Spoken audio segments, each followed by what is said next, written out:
Hello दोस्तों, आज है 25 मार्च 2025 दिन मंगलवार का, हिंदी तिथि चैत्र कृष्ण एकादशी। और आइए बात करते हैं आज के मुख्य समाचार, बड़ी खबरें, देश और दुनिया का ताजा अपडेट लेकर हाजिर हो गए। आज का ये वीडियो भी बहुत ही ज्यादा महत्वपूर्ण होने वाला है। किसान भाइयों के लिए, कर्मचारियों के लिए, युवाओं के लिए, माताओं और बहनों के लिए, पढ़ने वाले बच्चों के लिए और आम जनता से जुड़े कई महत्वपूर्ण फैसले जानेंगे। देश के अलग अलग राज्यों की ओर से, सरकारों की ओर से बड़ी घोषणाएं की गई है। वीडियो में आपको बहुत मजा आने वाला है। पूरा वीडियो आप ध्यान से आखिर तक जरूर देखते रहिएगा, है ना। तो बिना टाइम विलंब के शुरुआत करते हैं आज की पहली बड़ी खबर। सबसे पहले तो आपको बताएं कि सरकार ने सांसदों की सैलरी में 24% का इजाफा कर दिया है। सोमवार को संसदीय कार्य मंत्रालय ने इसकी अधिसूचना भी जारी कर दी है। यानी अब सांसदों को हर महीने 1,24,000 रूपए प्रति महीने मिलेंगे। पहले उन्हें 1,00,000 रूपए प्रति महीने मिलते थे। इससे पहले आपको बताएं, मोदी सरकार ने साल 2018 में सांसदों के वेतन और भत्तों की हर 5 साल में समीक्षा का नियम बनाया था और ये समीक्षा महंगाई दर पर आधारित होती है। इसके अलावा आपको बताएं, सांसदों के डेली अलाउंस और पेंशन भी बढ़ा दी गई है। डेली अलाउंस 2,000 रूपए से बढ़ाकर 2,500 रूपए हर महीने और पूर्व सांसदों की पेंशन 25,000 रूपए से बढ़ाकर 31,000 रूपए हर महीने कर दी गई है। इसके अलावा 5 साल से ज्यादा समय तक सांसद रहे सदस्यों को हर साल के लिए मिलने वाली एक्स्ट्रा पेंशन भी 2,000 रूपए हर महीने से बढ़ाकर 2,500 रूपए हर महीने कर दी गई है। अब कमेंट करके आपको ये बताना है कि अभी वर्तमान में कुल कितने सांसद हैं, ये बात आपको कमेंट में बतानी है ना। और बिहार के बाद अब झारखंड में भी जाति आधारित सर्वेक्षण किया जाएगा। चंद ही महीनों में ये काम शुरू हो जाएगा। बिहार के बाद अब झारखंड में भी जाति आधारित सर्वेक्षण होगा, ये जानकारी सामने आई है। राजस्व और भूमि सुधार मंत्री दीपक बिरुआ ने विधानसभा में इसकी जानकारी दी और इसे अगले वित्तीय साल में पूरा किया जाएगा। नागपुर हिंसा से जुड़ा अपडेट देखिए। कोर्ट ने मुख्य आरोपियों की संपत्ति गिराने पर रोक लगा दी है। आदेश से पहले घर गिराने पर सरकार से जवाब भी मांगा है। बॉम्बे हाईकोर्ट की नागपुर बेंच ने नागपुर हिंसा के मुख्य आरोपी फहीम खान और यूसुफ शेख समेत याचिकाकर्ता की संपत्तियों को गिराने पर रोक लगा दी है। वहीं हाईकोर्ट ने ध्वस्तीकरण की कार्रवाई से पहले संपत्ति के मालिकों की सुनवाई न होने पर भी चिंता जताई। इधर आपको बताएं, मुंबई में एक शो के दौरान महाराष्ट्र के उप मुख्यमंत्री एकनाथ शिंदे पर टिप्पणी करने के बाद कॉमेडियन कुणाल कामरा विवादों में गिर गए। वहीं आपको बताएं, सोमवार देर रात को कॉमेडियन कुणाल कामरा ने एक बयान जारी किया और कहा कि मैं माफी नहीं मांगूंगा। कामरा ने कहा कि मुझे अपने पैरोडी सॉन्ग पर कोई पछतावा नहीं है, मैं माफी नहीं मांगूंगा। अगर कोर्ट ने कहा तो ऐसा कर सकता हूं। वहीं महाराष्ट्र के गृह राज्य मंत्री योगेश कदम ने विधानसभा में कहा कि कॉमेडियन कुणाल कामरा की कॉल रिकॉर्डिंग, सीडीआर और बैंक स्टेटमेंट की भी जांच की जाएगी। हम पता लगाएंगे कि इसके पीछे कौन है। दिल्ली बजट से जुड़ा अपडेट आपको बताएं, दिल्ली में बीजेपी सरकार आज यानी 25 मार्च को अपना पहला बजट पेश करने जा रही है। दिल्ली में आज कई बड़े ऐलान होंगे। आज मंगलवार को दिल्ली विधानसभा में बजट पेश होने वाला है। दिल्ली की मुख्यमंत्री रेखा गुप्ता ही बजट पेश करेंगे। लेह लद्दाख में भूकंप के झटके महसूस किए गए और रिक्टर स्केल पर इसकी तीव्रता 3.6 मापी गई है। भूकंप का केंद्र भी लेह लद्दाख ही माना जा रहा है। इससे पहले अफगानिस्तान में भूकंप के तेज झटके महसूस किए गए थे। सीनियर IAS ऑफिसर अजय सेठ देश के नए वित्त सचिव होंगे। केंद्रीय मंत्रिमंडल से मंजूरी मिल गई है। सीनियर ब्यूरोक्रेट अजय सेठ को सोमवार को नया वित्त सचिव नियुक्त किया गया। एक आधिकारिक आदेश में इस तरह की जानकारी दी गई है। विदेशी निवेशक अब शेयर मार्केट में जमकर लगाएंगे पैसा। सेबी ने FPI निवेश सीमा को बढ़ाकर 50,000 करोड़ रुपए करने के प्रस्ताव को मंजूरी दे दी है। यानी भारतीय शेयर मार्केट के लिए, शेयर बाजार के लिए एक अच्छी खबर है। सेबी के निदेशक मंडल ने सोमवार को विदेशी पोर्टफोलियो निवेश को यानी FPI के लिए निवेश सीमा को दोगुना करके 50,000 करोड़ रुपए करने के प्रस्ताव को मंजूरी दे दी है। मोबाइल फोन से बातचीत करने वालों के लिए जरूरी अपडेट है। जाहिर सी बात, हम सभी के पास मोबाइल फोन है और हम बात तो करते ही हैं। लेकिन दोस्तों, अपडेट यह है कि अब नेटवर्क न आने पर दूसरे टेलीकॉम ऑपरेटर के नेटवर्क का इस्तेमाल कर सकते हैं। दूरसंचार विभाग ने ICR सर्विस नाम की शुरुआत की है। यानी दूरसंचार विभाग डॉट ने यह नई सर्विस शुरू की है और इस नई सर्विस के तहत देश के करोड़ों मोबाइल यूजर्स को सीधे ही लाभ मिलने वाला है। डॉट की इस नई सर्विस के तहत देश के मोबाइल यूजर्स अब रिमोट एरिया में भी नेटवर्क कनेक्टिविटी का फायदा ले पाएंगे। इस नई सर्विस का नाम इंट्रा सर्किल रोमिंग यानी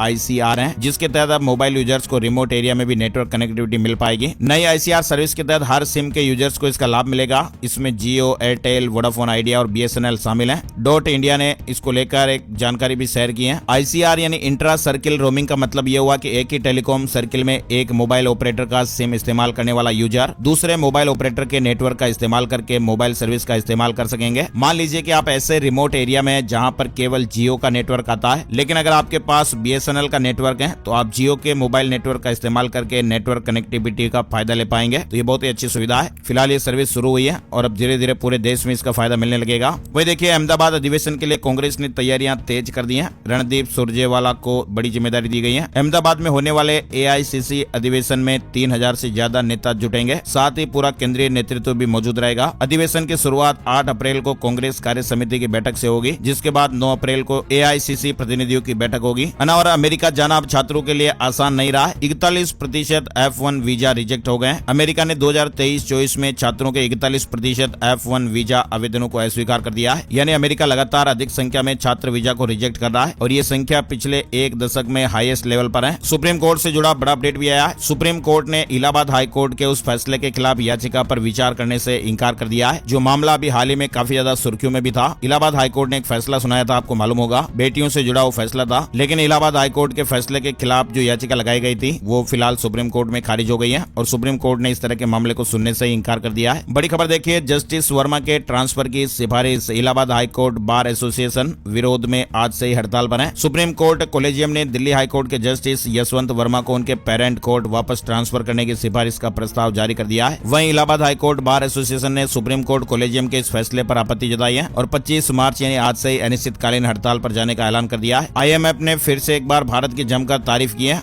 रिपोर्ट में कहा गया कि 2017 में पिछला FSP आने के बाद से भारत की वित्तीय प्रणाली अधिक जुझारू और विविधतापूर्ण हो गई है, जो तीव्र आर्थिक वृद्धि से प्रेरित है। वहीं आपको बताएं, मेरठ में पति सौरभ की जान लेने की आरोपी मुस्कान और उसका बॉयफ्रेंड साहिल 5 दिन से मेरठ जेल में बंद है। वहीं मुस्कान ने जेल में बॉयफ्रेंड साहिल से मिलने के लिए अनुमति मांगी है और इस पर जेल पुलिस ने दोनों से मैरिज सर्टिफिकेट मांगा है। पुलिस ने कहा कि अगर पति पत्नी है तो जेल मैनुअल के मुताबिक पुलिस की मौजूदगी में थोड़ी देर दोनों की मुलाकात कराई जा सकती है। वहीं मुस्कान के बाद अब साहिल ने भी केस लड़ने के लिए सरकारी वकील की मांग की है। पेमेंट काउंसिल ऑफ इंडिया का प्रधानमंत्री को लेटर MDR नीति पर पुनर्विचार करने की मांग की गई है। यानी पेमेंट काउंसिल ऑफ इंडिया ने सोमवार को प्रधानमंत्री मोदी को लेटर लिखा और इस लेटर में PM मोदी से जीरो मर्चेंट डिस्काउंट रेट यानी MDR नीति पर पुनर्विचार करने की मांग की गई है। दरअसल सरकार UPI ट्रांजैक्शन और रुपे डेबिट कार्ड पर मर्चेंट चार्जेज यानी फीस फिर से लागू करने पर विचार कर रही है। बिजनेस के लिए 50 लाख रुपए तक का loan, PM employment generation programme में बिना गारंटी 10 लाख रुपए तक के लोन की सुविधा। यदि आप खुद का छोटा बिजनेस शुरू करना चाहते हैं लेकिन आर्थिक रूप से सक्षम नहीं है तो प्रधानमंत्री employment generation programme PMEGP loan योजना के तहत आप ये मदद ले सकते हैं। PMEGP एक क्रेडिट लिंक्ड सब्सिडी स्कीम है और इसके तहत मैन्युफैक्चरिंग सेक्टर में 50 लाख रुपए तक और सर्विस सेक्टर में 20 लाख रुपए तक की लागत वाले प्रोजेक्ट के लिए लोन लिया जा सकता है। इसमें प्रोजेक्ट की कुल लागत का 5% का इंतजाम व्यवसाय शुरू करने वाले को खुद ही करना पड़ता है और शेष राशि बैंक लोन के तौर पर मिल जाती है। इसके अलावा इसमें सब्सिडी भी मिलती है। वही देखिए, सबसे बड़े फाइनेंशियल इन्वेस्टमेंट सेशन का वर्ल्ड रिकॉर्ड। जेनम ब्रोकिंग ने सबसे बड़ा फाइनेंशियल इन्वेस्टमेंट सेशन कंडक्ट करने का गिनीज वर्ल्ड रिकॉर्ड बनाया है। 22 मार्च को सूरत में आयोजित इंडियन ऑप्शंस कॉन्क्लेव के एक सेशन में 5293 लोग शामिल हुए थे। वेल्थ व्यू एनालिटिक्स के फाउंडर हरसुभ शाह के सेशन में रिकॉर्ड बना है। हैदराबाद में ओला उबर ड्राइवर्स आज से AC बंद रखेंगे। कंपनियों की किराया पॉलिसी का विरोध कर रहे हैं। यानी हैदराबाद के ऐप आधारित कैब ड्राइवर्स ने आज से यात्रा के दौरान कैब की AC बंद रखने की घोषणा कर दी है। चलिए मध्य प्रदेश से जुड़ी खबर देखिए, 400 गाँव में ओलू से खराब फसलों का मुआवजा मिलेगा। मध्य प्रदेश में भी हाल ही में हुई बारिश ओलावृष्टि से 400 से ज्यादा गाँव में फसलों को नुकसान हुआ है। किसान भाइयों को काफी नुकसान हुआ है और इसे देखते हुए मुख्यमंत्री डॉक्टर मोहन यादव ने अधिकारियों को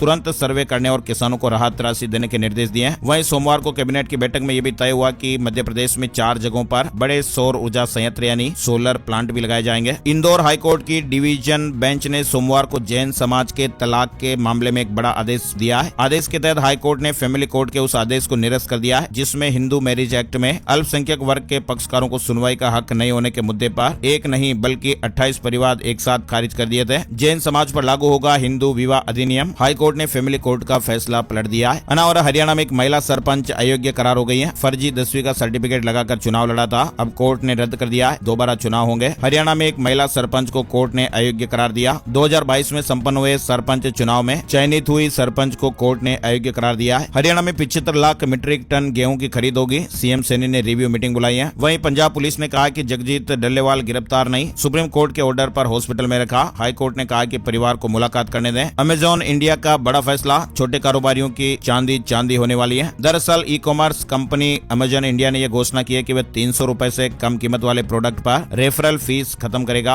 और यह बदलाव 7 अप्रैल 2025 से लागू होगा। डोनाल्ड ट्रंप का नया आदेश, नया फरमान देखिए। वेनेजुएला से तेल खरीद पर 25% टैरिफ लगेगा। भारत की परेशानी बढ़ सकती है। अमेरिका की तरफ से वेनेजुएला पर एक्स्ट्रा टैरिफ लगाया गया है। वहीं ट्रंप के इस फैसले पर विश्लेषकों का यह मानना है कि अगर ऐसा होता तो भारत की मुश्किलें भी बढ़ सकती हैं, जो कुछ समय पहले ही वेनेजुएला के सबसे बड़े तेल खरीदारों में शामिल हुआ है। आपको बताएं, भारतीय कंपनियां Reliance industries, Indian oil corporation Venezuela से बड़ी मात्रा में कच्चा तेल खरीदती हैं। टोल वसूली का भी एक रिकॉर्ड बना है। टॉप 10 टोल प्लाजा ने 5 साल में 14,000 करोड़ रुपए वसूले हैं। GST चोरी करना भारी पड़ेगा। 1 अप्रैल 2025 से नियम बदल रहा है। भारत सरकार ने गुड्स एंड सर्विस टैक्स के नियमों में काफी बदलाव कर दिए हैं और इसके तहत 1 अप्रैल 2025 से इनपुट सर्विस डिस्ट्रीब्यूटर सिस्टम लागू लागू होने जा रहा है। पीएनबी घोटाला से जुड़ा अपडेट देखिए, सीबीआई ने पूरक चार्जशीट दाखिल की है। नीरव मोदी की बहन को आरोपी बनाया गया। वहीं मणिपुर में जारी जातीय हिंसा के मद्देनजर सुप्रीम कोर्ट के 6 न्यायाधीशों ने भी हाल ही में राज्य का दौरा किया था। उन्होंने हिंसा प्रभावित क्षेत्रों का दौरा कर लोगों से बातचीत की, शांति की अपील भी की। वहीं राहत शिविरों में रह रहे लोगों में सामान्य स्थिति और शांति की वापसी की उम्मीद है। मणिपुर दौरे से लौटे सुप्रीम कोर्ट के जजों ने कहा जल्द ही कोई समाधान निकलेगा। वहीं देखिए, जवानों के लिए अच्छी खबर है। वैज्ञानिकों ने खास जूते तैयार किए हैं। लैंड माइन पर पैर पड़ा तो भी सुरक्षित रहेंगे। डीआरडीओ ने जवानों के लिए एंटी माइन और एंटी स्पाइक बूट विकसित किए हैं। 14 अप्रैल को हरियाणा आएंगे पीएम मोदी, हिसार एयरपोर्ट का उद्घाटन करेंगे। दिल्ली से एक बड़ी खबर देखिए, डीप फेक मामले की जांच रिपोर्ट 3 महीने में सौंपे कमेटी। हाईकोर्ट ने सख्त निर्देश दिए हैं। दिल्ली हाईकोर्ट ने डीप फेक मामले की जांच कर रिपोर्ट सौंपने के लिए केंद्र की ओर से गठित कमेटी को 3 महीने का समय दिया है। वहीं दिल्ली में इसी साल से 50,000 और बुजुर्गों को वृद्धावस्था पेंशन मिलने लगेगी। समाज कल्याण मंत्री रविंद्र इंद्रराज ने जानकारी दी है। यूट्यूब ने पेश किया यूथ डिजिटल वेलबींग इनिशिएटिव।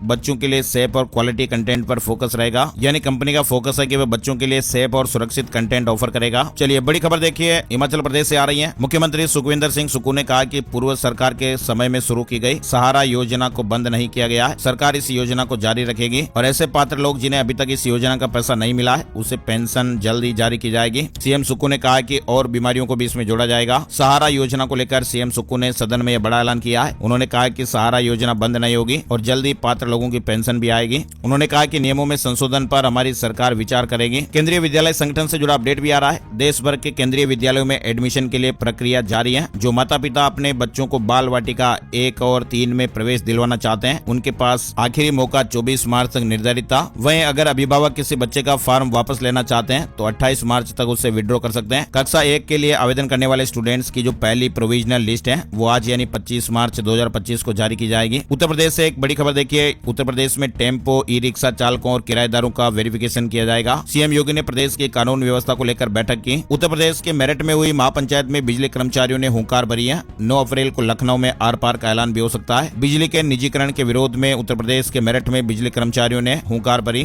कर्मचारियों ने एक बार फिर ये साफ किया कि किसी भी दशा में निजीकरण स्वीकार्य नहीं होगा। पंजाब पुलिस ने नार्को टेरर फंडिंग नेटवर्क का पर्दाफाश किया। 11 लोगों को इस मामले में गिरफ्तार किया गया है। नोएडा इंटरनेशनल एयरपोर्ट के पास ऑफिस और दुकान खरीदने का मौका भी है। 31 मार्च तक आवेदन कर सकते हैं। 17.5% दुकानें ग्रामीणों के लिए आरक्षित हैं जिनकी भूमि अथॉरिटी द्वारा अधिकृत की गई है। ऑनलाइन ई नीलामी पोर्टल जिसके जरिए 31 मार्च 2025 शाम फास्ट फूड में खतरनाक केमिकल होते हैं। मध्य प्रदेश विधानसभा में यह मुद्दा गूंजा और अब सख्त गाइडलाइन भी बनाई जाएगी। बिहार पुलिस ने भी बड़ा एक्शन लिया है। 72 घंटे में 969 अपराधियों को गिरफ्तार किया गया। छत्तीसगढ़ सरकार ने बड़ी पहल की है। गोद लेने पर अब दत्तक पुत्र नहीं दत्तक संतान शब्द का जिक्र किया जाएगा। राज्य में बच्चा गोद लेने के नियमों में बदलाव किया गया है। छत्तीसगढ़ से जुड़ा अपडेट है। वहीं छत्तीसगढ़ में आम लोगों के लिए भी बड़ी खुशखबरी है। छत्तीसगढ़ में रजिस्ट्री कार्यालय अब सार्वजनिक अवकाश के दिन भी खुले रहेंगे। इसके लिए सभी जिला कलेक्टरों को लेटर लिखा गया है और लेटर में लिखा गया कि मार्च महीने में होने वाले सार्वजनिक अवकाश के दिन भी रजिस्ट्री ऑफिस खुले रहेंगे जिससे आम लोगों को कोई परेशानी ना हो। वहीं मध्य प्रदेश हाईकोर्ट ने सेवानिवृत्त कर्मचारियों के हित में एक ऐतिहासिक फैसला सुनाया है। हाईकोर्ट का बड़ा फैसला, सेवानिवृत्त कर्मचारी से 5,27,961 रुपए की जो वसूली की गई वो अवैध है और अब ब्याज समेत सरकार को लौटाने के आदेश दिए गए। चलिए पंजाब सरकार का एक और बड़ा फैसला, बेहद ही आसान हो गई ये प्रक्रिया। पंजाब सरकार ने अनाथ और बेसहारा बच्चों को कानूनी रूप से गोद लेने की प्रक्रिया को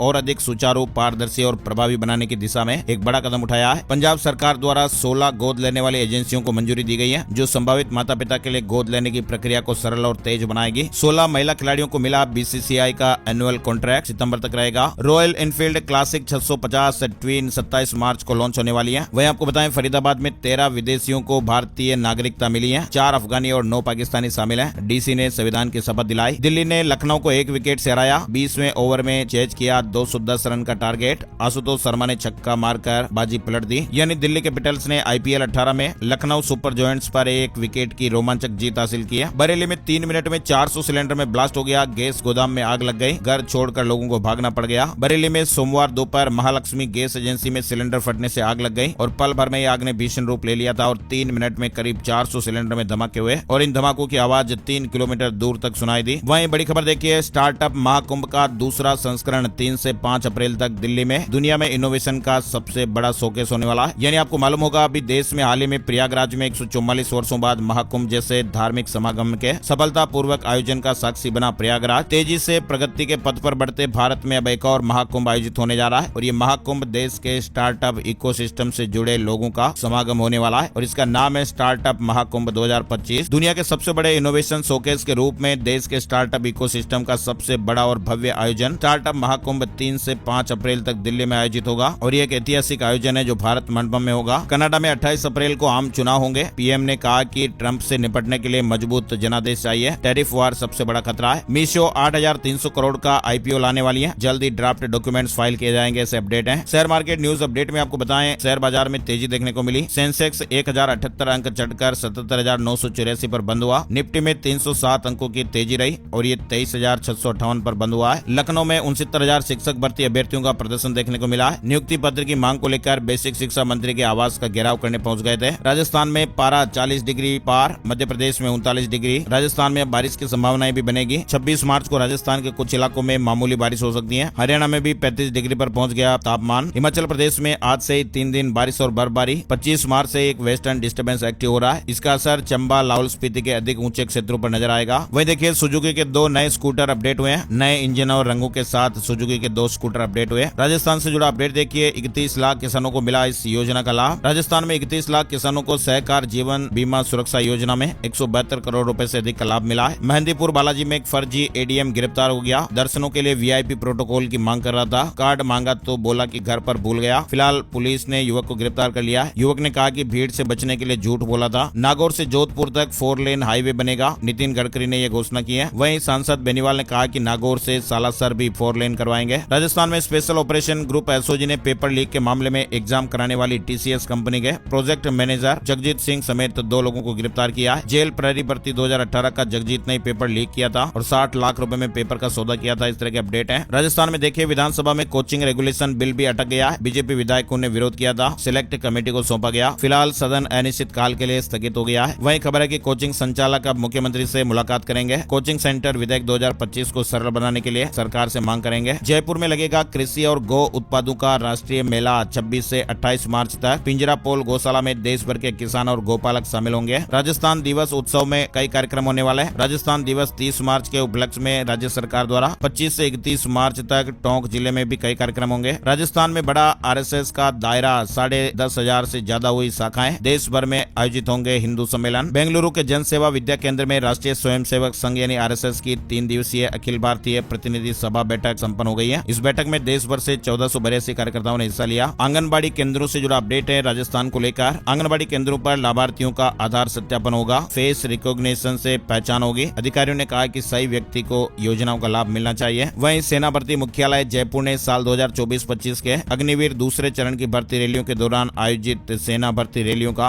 अंतिम परिणाम जारी कर दिया है। लखनऊ में 1 अप्रैल से टोल टैक्स बढ़ जाएगा। लखनऊ में राष्ट्रीय राजमार्गों पर सफर करने वालों की जेब पर अब एक्स्ट्रा भार पड़ने वाला है। Bihar board 12th result live update आप देखिए। बिहार बोर्ड 12वीं का रिजल्ट आज दोपहर करीब 1:15 बजे जारी हो जाएगा, ऐसे अपडेट है। बिहार में 1 अप्रैल से स्कूलों में ऑटो ई रिक्शा पर बैन लगेगा, पकड़े जाने पर कार्रवाई भी होगी। पटना में मुख्यालय ने आदेश जारी किया। बिहार सरकार ने एक बड़ा निर्णय लेते हुए ऑटो टोटो से बच्चे के स्कूल जाने पर प्रतिबंध लगा दिया है। परिवहन विभाग ने बच्चों की सुरक्षा के मद्देनजर यह आदेश जारी किया। बिहार में बढ़ते सड़क हादसों को देखते हुए नीतीश सरकार ने आदेश जारी किया है और कहा कि अब बच्चे ऑटो टोटो से स्कूल नहीं जाएंगे, असुरक्षित माना गया है। वहीं बिहार में बच्चों के लिए भी बड़ी खबर। बिहार में साइकिल और पोशाक योजना के लिए 75% हाजिरी की जो अनिवार्यता वो खत्म हो गई है। इसके साथ ही अब गर्मी में पूरी तरह से छुट्टियां रहेगी। बिहार में पंचायत प्रतिनिधियों को अब हर महीने होगा भत्ते का भुगतान। बिहार सरकार ने पंचायती राज विभाग में अब जनप्रतिनिधियों को उनका मासिक भत्ता जिला मुख्यालय स्तर से सीधे भुगतान करने का निर्णय लिया है। पहले ये भत्ता 4 माह पर राज्य मुख्यालय से मिलता था। बिहार में 10,225 शिक्षकों के ट्रांसफर की लिस्ट जारी हो गई है। चुनाव से पहले सरकार ने टीचर्स को तोहफा दिया, पसंद के अनुसार जिलों में पोस्टिंग दी गई है। इसके अलावा देखिए, बिहार में गर्मी की छुट्टी में भी रसोइयों को पैसा मिलेगा। बिहार में 2,14,000 से अधिक रसोइयों का 2,000 रुपए प्रति महीने मानदेय भी बढ़ेगा। इसके अलावा आपको बताएं, यूक्रेन और अमेरिका के बीच रूस के साथ संभावित शांति समझौते की संभावनाओं पर चर्चा के बाद सोने की कीमतें रिकॉर्ड ऊंचाई से नीचे आ गई हैं। Gold price today, silver price today. सोने चांदी के भाव में देखिए, सोने और चांदी के दामों में गिरावट हुई। 10 ग्राम 24 कैरेट सोने का दाम 450 रुपए गिरकर 87,719 रुपए पर आ गया है। वहीं आपको बताएं 1 किलो चांदी की कीमत 213 रुपए गिरकर 97,407 रुपए प्रति किलो पर आ गई है। अब एक नजर आज का राशिफल कैसा रहने वाला है। आज 25 मार्च मंगलवार को मिथुन राशि वालों का रुका हुआ इनकम सोर्स शुरू हो सकता है। निवेश से फायदा मिलेगा। सिंह राशि के नौकरी पेशा लोगों को तरक्की का मौका मिल सकता है। वृश्चिक राशि वालों की इनकम के सोर्स बढ़ेंगे। धनु राशि वालों के लिए भी आज अच्छा दिन रहने वाला है। मकर राशि वालों को अपना रुका हुआ पैसा मिल सकता है। कुंभ राशि के लोगों को बिजनेस में उपलब्धियां मिल सकती हैं और इसके अलावा बाकी राशियों पर सितारों का मिला जुला असर रहेगा। तो दोस्तों आज के मुख्य समाचार अपडेट में फिलहाल बस इतनी ही खबरें। इस वीडियो को आप लाइक और शेयर जरूर कीजिएगा ताकि आपको हर रोज आपके मोबाइल स्क्रीन पर ऐसी बड़ी खबरों का ताजा खबरों का अपडेट मिलता रहेगा। एक और नई जानकारी और अपडेट वीडियो में फिर मिलते हैं। तब तक के लिए जय श्री राम, जय हनुमान।